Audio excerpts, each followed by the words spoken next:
You unlock this door with the key of imagination. Beyond it is another dimension. A dimension of sound. A dimension of sight. A dimension of mind. You're moving into a land of both shadow and substance, of things and ideas. You've just crossed over into the Twilight Zone.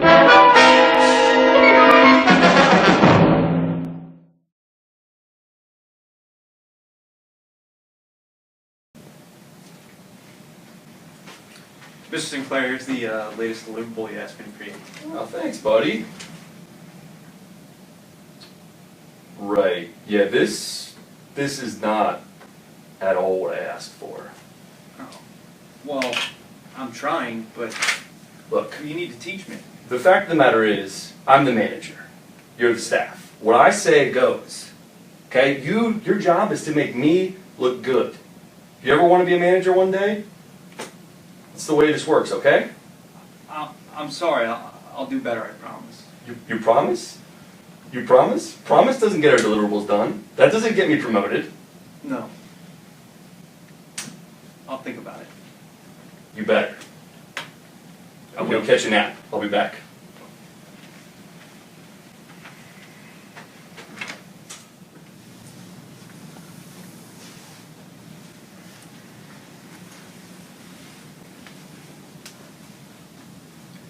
Picture, if you will, an individual granted power and responsibility for the first time.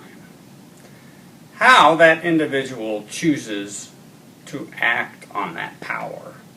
How they choose to fulfill their responsibilities ultimately defines them. And for one individual, on one night, they may find an emptiness well up like the abyss, threatening to consume them at their very core. A core that stretches from the most fundamental part of who we are, all the way to the Twilight Zone.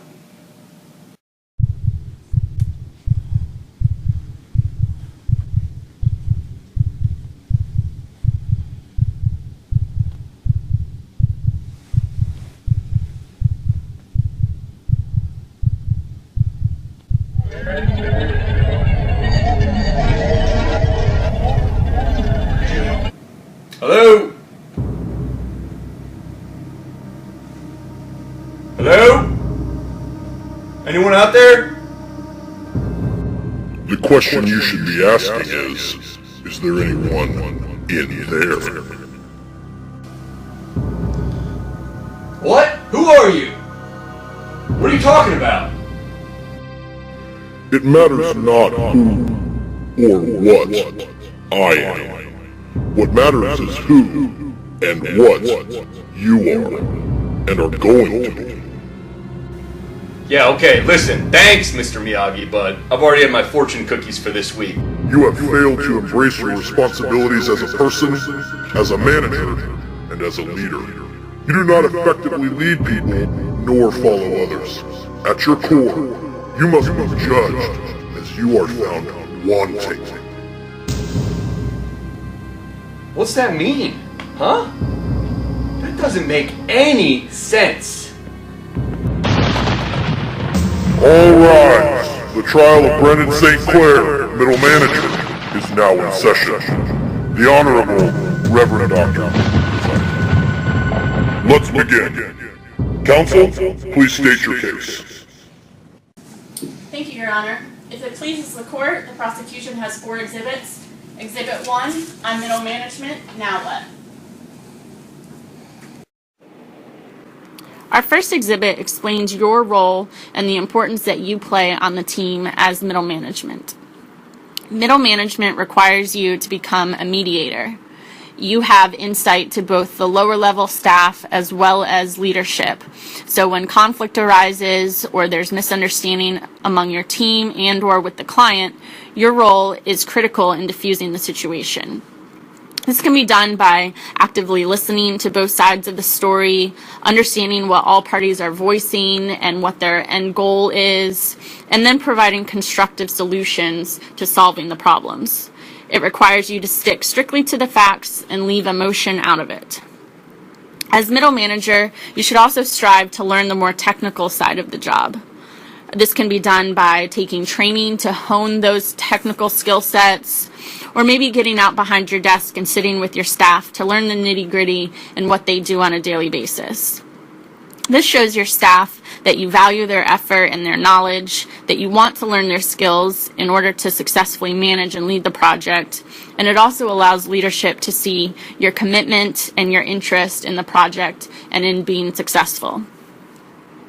Middle management requires you to be candid and transparent, sticking to the facts, being open and honest with your team. This lets both your staff and your leadership know what your expectations and your intentions are.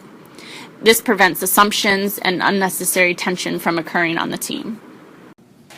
Whoa, wait a minute. This is complete and utter Silence! Very compelling, counselor. Please, continue. Thank you, Your Honor. The prosecution now would like to turn our attention toward Exhibit 2, leading versus managing. Exhibit 2 explains the difference between leading versus managing and the need for both. Sometimes these verbs are used interchangeably, however, there is a distinct definition between the two. Having said that, it is necessary that they both work together to explain both the vision and the mission of the team and the project.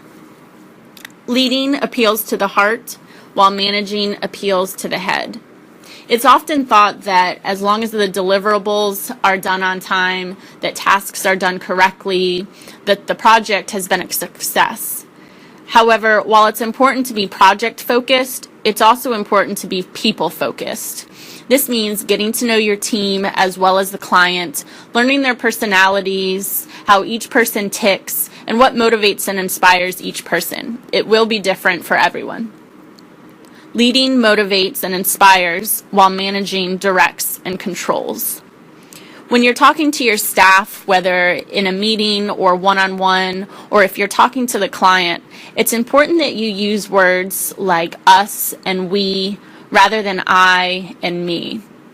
This shows everyone that you view the project as a team effort. It encourages teamwork and camaraderie and shows your staff that you are aware that the success of the project would not occur without their help. Leading is big picture oriented, while managing is bottom line oriented. Maintaining control of the current project, meaning ensuring deliverables are done on time, the client is happy and has everything that they need, and that tasks are done correctly, is important to that current project. While you're maintaining that, it's also important that you're looking for ways to expand the project as well as the contract. Leading is doing the right thing, managing is doing things right. It's important to maintain integrity at all times, no matter what situation arises or what demands are placed on you. Counselor? Thank you, Your Honor. I'd now like to introduce co-counselor on this case. Thank you, Your Honor. Our next exhibit, Exhibit 3, followership. Section 3, followership. Followership is the process of being guided and directed by a leader in the work environment.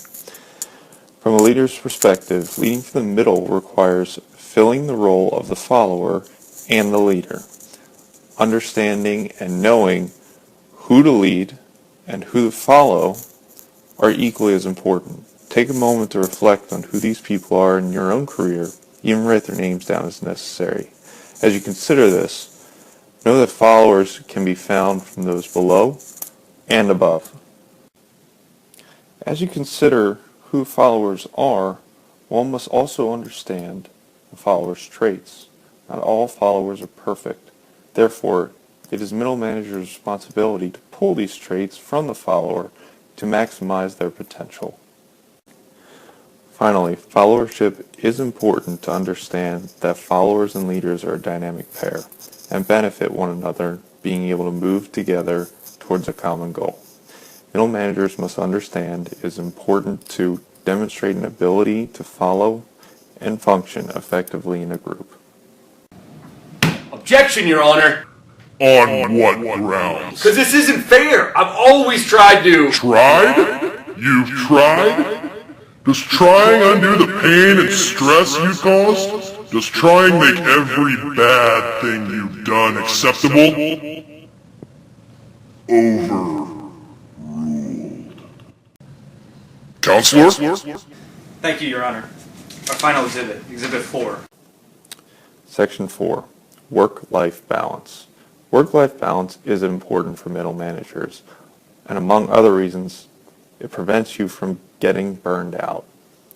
Listed within this slide are many considerations to avoid this from occurring. Middle management needs to recognize that a career involves a balance between both work and life, and not just to focus on work. Middle managers need to take leave. Use it. Maximize this to recharge your batteries. Find what is time well spent to you outside of the office. During this time away from the office, consider taking advantage of one of the wellness programs Kearney offers. Using this productive time away can create a supportive and healthy work environment, strengthening one's loyalty and productivity as well as the success of an overall project. As noticed by Benefits Interface in the Mayo Clinic, failing to have a productive work-life balance to prevent becoming burned out can come at a cost, and work performance can suffer, leading to a rise in cost, absenteeism, and a lack in punctuality, commitment, and performance. Additionally, when working towards balancing your own life by being away from the office, it is important for middle managers to consider the overall benefits in balancing one's personal fitness, financial fitness, spiritual fitness, educational fitness, and family fitness. Finally, once you return to the workforce, discover ways to delegate tasks effectively and prevent overloading yourself or an employee so that you won't fall victim to becoming burned out. Be Americans, not Americans. In order to be successful in middle management, you need to remember that you are important, your role matters, and you are critical to the success of the project. Make sure you focus on inspiring others. Leadership is not just a title, it's a role. We are all leaders in some capacity. Someone is always watching you, and therefore it's important that you set a good example. If you want to be a successful leader, make sure you're worth following. Maintain your integrity and your character. Remember to do not just things right, but also the right thing. Successful people also create a healthy work-life balance. Make sure you carve out time in all areas of your life that are important to you. And remember, the middle matters. And so, may it please the court, our closing argument. Your Honor, it is apparent in nature, in synthetic design, in practically everything, that the middle matters. The middle of an Oreo is the glue that holds everything together and brings out the flavors of the other parts. The middle of a bridge links each side. A middle child is the mediator that brings together younger and older siblings. The middle of the body holds essential organs, the heart, the liver, the lungs. Truly, Your Honor, the middle does indeed matter. Mr. St. Clair, I've heard only wanted excuses from you during this proceeding. It is clear that to you, the middle is simply a rung on a ladder, a stepping stone pit stop on your way to upper management. And since you seem to have such a blatant disregard for the importance of leading from the middle, I sentence you to banishment. Banishment of your own core, your own middle.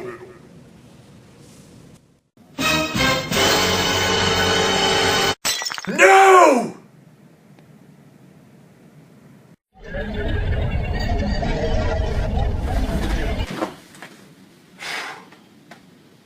Oh, thank God. Andrew, how's it going? Mr. Sinclair, I've been working on your changes. I wanted to show you what we've been working on. Look, before you go any further, I'm sorry for being a jerk earlier. That was completely out of line. You're a really great resource for this company, and I appreciate all the hard work that you do. Next time I'll definitely be more specific about exactly what I want you to do, and be happy to mentor you in all these things. Yeah, wow, thank you. That means a lot to me. I appreciate it. You're welcome. Well, again, we appreciate everything you do. Yeah. We good? I think we're good. So let's go over this stuff now. A manager, like any manager in any company, anywhere in the world. But today, a sea change has occurred. Subtly at first, like waves lapping at a shoreline, that over time shift the entire landscape. The realization that our thoughts, our words, and our deeds resonate and cause ripples, cascading outward from one person to the next, from top to bottom, side to side. An environment where perpetually the ends meet the middle somewhere in the twilight zone.